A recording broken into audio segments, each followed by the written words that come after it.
έχει την πρωτοβουλία αυτή για την Ακαδημία Πολιτών Βόλου.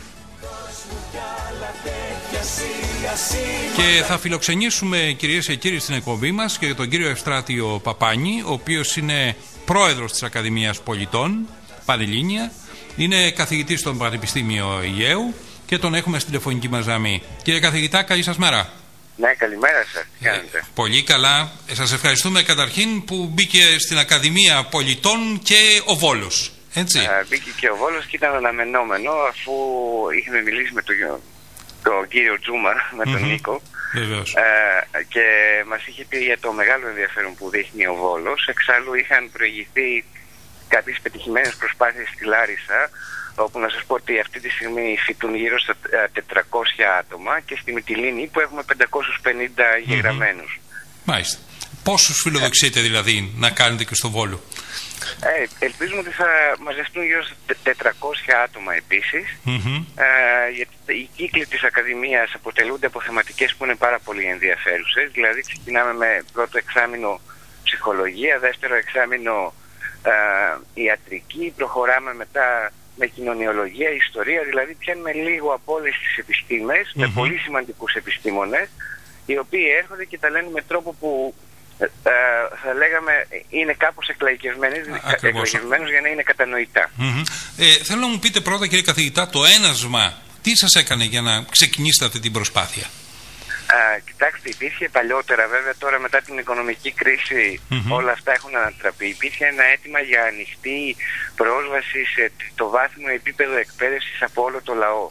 Αυτό ονομαζόταν ανοιχτή εκπαίδευση και είχε ως όραμα ότι όλοι οι πολίτες θα έπρεπε, ανεξάρτητα από κοινωνική, οικονομική τάξη και ανεξάρτητα από το εκπαιδευτικό τους επίπεδο, να μπορούν, βασιζόμενοι στην εμπειρία επειδή είναι ενήλικες, να παρακολουθούν διαλέξεις και να συμμετέχουν σε δρόμενα που αναφέρονται κυρίως στην τριτοβάθμια εκπαίδευση. Πάρα πολύ σημαντικό αυτό. Το ξεκινήσαμε στη Μυτιλήνη και δεν το περιμέναμε, αλλά είχαμε μια τεράστια απήχηση.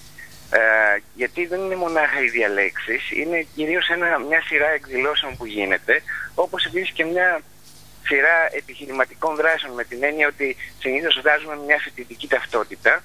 Κάποιοι δραστηριοποιούνται στην τοπική αγορά, παρέχουν εκπτώσεις στους σπουδαστές, μερικές φορές διοργανώνουμε εκδρομές, δηλαδή γίνεται μια κίνηση, εν πάση περιπτώσει. Μια κίνηση. Μια πολιτιστική κίνηση, ακριβώς. Ήθελα να ρωτήσω σχετικά με τα μαθήματα αυτά, τα οποία μας ενημέρωσε βέβαια και ο κύριος Τζούμας. Όσον αφορά ρίχνετε μεγάλο βάρος στην ψυχολογία. Και είστε και καθηγητής, ψυχολόγος, καθηγητής, επίκουρος καθηγητής του τμήματος κοινωνιολογίας του Πανεπιστημίου Αιγαίου. Θα ήθελα λοιπόν, γιατί ρίχνετε τόσο βάρος στο θέμα αυτό της ψυχολογίας? Γιατί διαπιστώσαμε, εκτός από τις διαλέξεις, ότι κάνουμε επίσης διάφορες ομάδες που αν γινόταν εξωτερικά θα πληρώνονταν πάρα πολύ καλά. Δηλαδή κάνουμε παρεμβάσεις ομαδικής θεραπείας σε άτομα που τα έχουν ανάγκη. Να σας πω ότι μόνο στη Λάρισα είχαν εγγραφεί πάνω από 20-30 άτομα από τους σπουδαστές μας, που ήταν οικογενειάρχες άνθρωποι, οι οποίοι έπασχαν ενδεχομένως από κατάθλιψη, ήθελαν να εξωτερικεύσουν τα προβλήματά τους, και συνεργαζόμενοι με ψυχολόγους της Λάρισσας ή και του Βόλου, καταφέραμε ουσιαστικά να δημιουργήσουμε τέτοιες παράλληλες ομάδες προς τις διαλέξεις, για να εκτονωθεί αυτό το κενό, το οποίο από ό,τι βλέπετε μέσα στη μιζέρια και την κατάθλιψη της εποχής επιτείνεται διαρκώς. Ακριβώς. Θέλω να ρωτήσω, τα θέματα αυτά της ψυχολογίας, ποια είναι τα μαθήματα τα οποία θα δώσετε ιδιαίτερο βάρος για να μπορέσουν να περάσει? Δίνουμε πάρα πολύ μεγάλο βάρος στην επικοινωνία. Καταρχάς προσπαθούμε να παρουσιάσουμε όλα τα κομμάτια των σχολών της ψυχολογίας, αλλά δίνουμε ένα ιδιαίτερο βάρος στις σχέσεις, στην επικοινωνία, στις ψυχικές νόσους και πώς αντιμετωπίζονται, στις νευρώσεις, στις ψυχώσεις. Γι' αυτό το λόγο έρχονται κυρίως επιστήμονες από την υπόλοιπη Ελλάδα, που να μην έχουν κορεστεί, ας πούμε, στην τοπική κοινωνία, και ακούνε διάφορα πράγματα, όπως και αργότερα στην προληπτική ιατρική. Προσπαθούμε να κάνουμε θέματα για πρόληψη του καρκίνου, των καρδιακών νοσημάτων, για την πλαστική εγχείρηση και ούτω καθεξής. Δηλαδή έχουν ορισμένοι άνθρωποι προβλήματα, ας πούμε. Έτσι, το κυριότερο πρόβλημα σήμερα που εντοπίζεται στην κοινωνία μας είναι η κατάθλιψη. Έτσι. Είναι η κατάθλιψη, ναι, και κυρίως στις γυναίκες. Και κυρίως στις γυναίκες. Ναι, αλλά τα τελευταία ποσοστά είναι πάνω από 40%, το ξέρετε. Ναι, το θέμα όμως είναι, κύριε καθηγητά, ότι η κατάθλιψη είναι περισσότερο σε μεγαλύτερα ποσοστά στη γυναίκα, αλλά όμως τις περισσότερες αυτοκτονίες τις έχουν οι άντρες. Ναι, αυτό πώς εξηγείται? Έχουν τις περισσότερες επιτυχημένες απόπειρες. Γιατί οι γυναίκες κάνουν περισσότερες απόπειρες, αλλά χρησιμοποιούν ήπια μέσα. Χρησιμοποιούν μέσα τα οποία συνήθως τους προλαβαίνουν. Ενώ οι άντρες προτιμούν πτώσεις, προτιμούν όπλα που δεν υπάρχει καμιά ελπίδα. Μάλιστα. Όσον αφορά τώρα, γιατί στη δύσκολη εποχή που ζούμε, τα προβλήματα που αντιμετωπίζει η οικογένεια, έτσι, είναι τεράστια. Δηλαδή το ζευγάρι και η σχέση των παιδιών παίζει ρόλο, έτσι, το πώς θα αντιμετωπίσουμε, πώς μπορεί να διαχειριστεί. Ξέρετε, μου λέει ας πούμε κάποιος πατέρας, ο οποίος είναι άνεργος, ότι δεν μπορώ να αντιμετωπίσω την γυναίκα μου, τα παιδιά μου, διότι νομίζω ότι είμαι άχρηστος, ότι δεν μπορώ να τους προσφέρω τίποτα, γιατί ο άντρας, ο σύζυγος, αυτή είναι η δουλειά του, γι' αυτό γεννήθηκε, να υπηρετεί την οικογένειά του, να φέρνει το φαγητό στην οικογένεια, να τη ζει, να νιώθει ασφάλεια η οικογένεια. Τώρα λοιπόν νιώθει την ανασφάλεια και ο ίδιος και η οικογένειά του.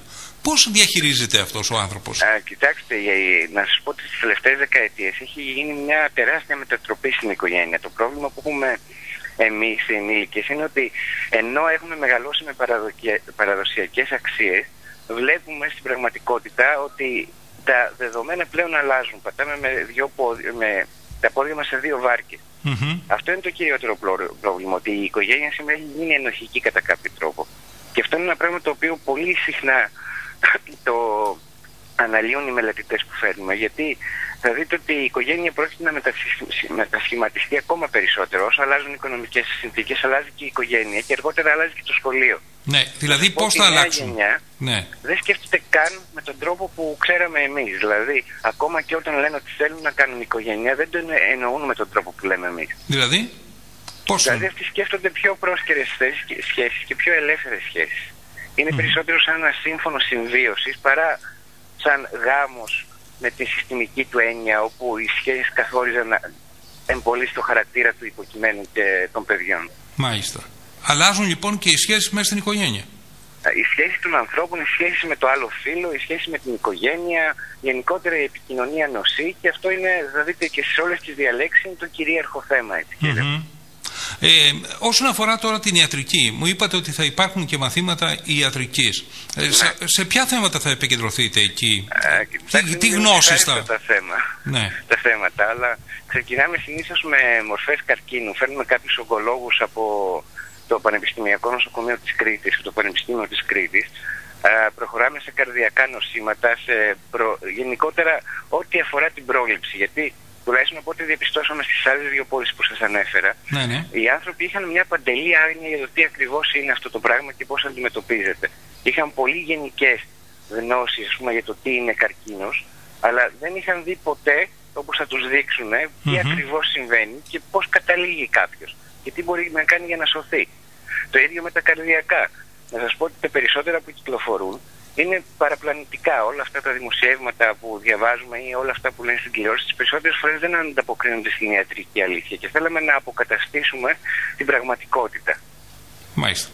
Όσον αφορά τώρα, θα μας δώσετε κάποιες γνώσεις πάνω στο θέμα της ιατρικής, αλλά ξέρετε, αυτά τα άτομα τα οποία, ας πούμε, κάποια άτομα έχουν καρκίνο, έχουν κάποιες άλλες αρρώστιες οι οποίες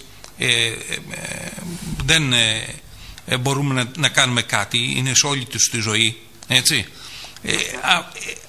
Πρέπει να υπάρχει και η ψυχολογία σε αυτούς τους ανθρώπους, δηλαδή το πώς διαχειρίζονται αυτό το πράγμα. Δηλαδή όταν κάποιος έχει, ας πούμε, 10 χρόνια καρκίνο, έτσι, και το πολεμάει, πρέπει να το διαχειριστεί κιόλας και ψυχολογικά. Κάποιος που έχει πρόβλημα, ας πούμε, με το αίμα του, έτσι, πρέπει να το διαχειριστεί αυτό το πράγμα. Γίνονται μαθήματα σε αυτό το πράγμα?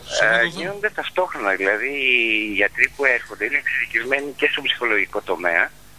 Και να σας πω ότι εξάλλου υπάρχουν τρόποι, χωρίς να δίνουμε ψεύτικες ελπίδες, τουλάχιστον να διατηρήσει κάποιος την ποιότητα ζωής του. Γιατί αυτό είναι το σημαντικό. Εμείς δεν λέμε ούτε οι γιατροί μας ότι νικέται ο καρκίνος σε όλες τις μορφές.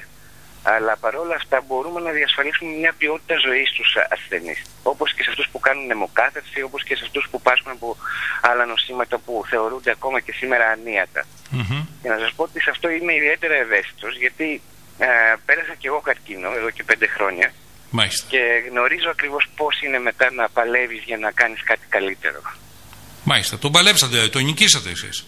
Δεν ξέρω, γιατί το τέλος δείχνει, αλλά εντάξει, προς το παρόν καλά πάει. Μάλιστα, να είστε καλά κύριε καθηγητά. Τώρα, θέματα κοινωνιολογίας, θέματα ιστορίας, θέματα τέτοιων γνώσεων υπάρχουν στο τμήμα αυτό της Ακαδημίας Πολιτών. Βεβαίως, μετά την ψυχολογία και την ιατρική έπεται η κοινωνιολογία και αργότερα η ιστορία. Να σας πω ότι εδώ που δοκιμάστηκαν στη Μυτιλήνη γύρουν πάρα πολλές συζητήσεις και τα ιστορικά θέματα, γιατί δεν παρουσιάζουμε μονάχα την ιστορική αλήθεια όπως διδάσκεται στα σχολεία. Μέσα από πηγές δείχνουμε και άλλες πλευρές που ενδεχομένως να μην τις ξέρει ο κόσμος. Και αυτό προκαλεί αντιδράσεις, αλλά κοινωνιολογικά θέματα είναι πάρα πολλά, από τη μετανάστευση μέχρι την ενσωμάτωση, μέχρι το κράτος πρόνοιας που έχει καταργηθεί και γενικότερα κάθε χρόνο δίνουμε ένα ερωτηματολόγιο, όχι τόσο για να επιλέξουν αν θα κάνουμε κοινωνιολογία ή ιστορία, αλλά κυρίως για το τι ακριβώς θα ήθελαν να διδακτούν. Μάλιστα. Γιατί το ζήτημα είναι ότι πρέπει να υπάρχει και το τοπικό στοιχείο, ας πούμε. Έτσι, ναι, δηλαδή ένα θέμα δικό μας, ας πούμε, του Βόλου μπορεί να μπει μέσα στη συζήτηση και να το αναλύσουμε και να δούμε το τι συνέβη, ας πούμε, κάποια περίοδο. Να σας πω ότι η επιτυχία στις υπόλοιπες πόλεις βασίστηκε και ακριβώς ότι ουσιαστικά δίνουμε το βάρος στο τοπικό και από πλευράς ανθρώπινου δυναμικού αλλά και θεματολογίας. Οπότε ο άνθρωπος που συμμετέχει νιώθει οικείος, νιώθει ότι μπορεί να μιλήσει, δεν θα κάτι να ακούσει χωρίς να εκφράσει απορίες. Αυτό είναι το σημαντικό. Ότι και όλοι οι καθηγητές που είναι πανεπιστημιακοί έρχονται δωρεάν εντελώς. Εμείς τους πληρώνουμε με τις μετακινήσεις και το ξενοδοχείο ουσιαστικά. Και αυτό είναι ένα πάρα πολύ σημαντικό πράγμα, γιατί ξέρουμε ότι η πανεπιστημιακή κοινότητα έχει αποκοπεί γενικότερα από την κοινωνία. Σωστά. Και αυτοί οι άνθρωποι παρόλα αυτά θέλουν να έρθουν από μακριά, να μιλήσουν αφιλοκερδώς.